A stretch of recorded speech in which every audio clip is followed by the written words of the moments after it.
नमस्कार दोस्तों, आप सभी का स्वागत है आपके अपने चैनल मंशा जगत जननी में। दोस्तों, आज हम सोमवार प्रदोष व्रत कथा के बारे में जानेंगे। सोम प्रदोष व्रत हिंदू धर्म में प्रदोष व्रत का विशेष महत्व माना गया है। प्रत्येक माह की त्रयोदशी तिथि में सायंकाल को प्रदोष काल कहा जाता है। मान्यता है कि प्रदोष के समय महादेव कैलाश पर्वत के रजत भवन में इस समय नृत्य करते हैं और देवता उनके गुणों का स्तवन करते हैं। ऐसे में जो भी जातक यह व्रत करते हैं, भोलेनाथ की कृपा से उनकी सभी मनोवांछित कामनाओं की पूर्ति होती है। सोमवार के दिन पड़ने वाले प्रदोष व्रत को सोम प्रदोष व्रत कहते हैं। मान्यता है कि इस दिन व्रत और भोलेनाथ की पूजा करने वाले जातकों के सभी पाप भी नष्ट हो जाते हैं। पौराणिक कथा के अनुसार एक नगर में एक ब्राह्मणी रहती थी। उसके पति का स्वर्गवास हो गया था। उसका अब कोई आश्रयदाता नहीं था, इसलिए प्रातः होते ही वह अपने पुत्र के साथ भीख मांगने निकल पड़ती थी। भिक्षाटन से ही वह स्वयं व पुत्र का पेट पालती थी। एक दिन ब्राह्मणी घर लौट रही थी तो उसे एक लड़का घायल अवस्था में कराहता हुआ मिला। ब्राह्मणी दयावश उसे अपने घर ले आई। वह लड़का विदर्भ का राजकुमार था।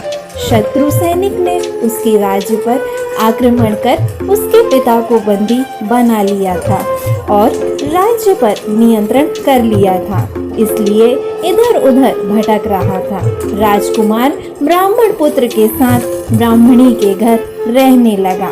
तभी एक दिन अंशुमती नामक एक गंधर्व कन्या ने राजकुमार को देखा तो वह उस पर मोहित हो गई। अगले दिन अंशुमती अपने माता पिता को राजकुमार से मिलाने लाई। उन्हें भी राजकुमार भा गया। कुछ दिनों बाद अंशुमती के माता पिता को शंकर भगवान ने स्वप्न में आदेश दिया कि राजकुमार और अंशुमती का विवाह कर दिया जाए। उन्होंने वैसा ही किया।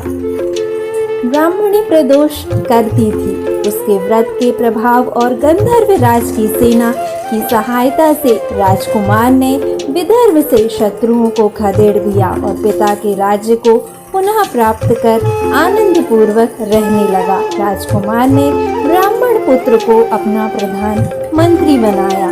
ब्राह्मणी के प्रदोष व्रत के महानतम से जैसे राजकुमार और ब्राह्मण पुत्र के दिन फिरे, वैसे ही शंकर भगवान अपने दूसरों भक्तों के दिन भी फेरते हैं।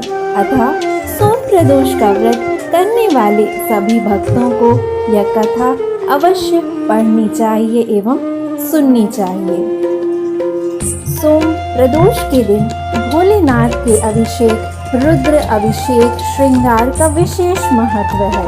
इस दिन सच्चे मन से भोलेनाथ की पूजा करने से मनोवांछित फल की प्राप्ति होती है। लड़का या लड़की की शादी, विवाह की अड़चनें दूर होती है। संतान की इच्छा रखने वाले लोगों को इस दिन पंचगव्य से महादेव का अभिषेक करना चाहिए। वहीं ऐसे जातक जिन्हें लक्ष्मी प्राप्ति और करियर में सफलता की कामना हो, उन्हें दूध से अभिषेक करने के बाद शिवलिंग पर फूलों की माला अर्पित करनी चाहिए। मान्यता है कि ऐसा करने से भोलेनाथ अत्यंत प्रसन्न होते हैं। तो ये थी सोमदोष व्रत कथा। ऐसी वीडियोस के लिए हमारे चैनल को लाइक करें और सब्सक्राइब करें मंशा जगत जननी को।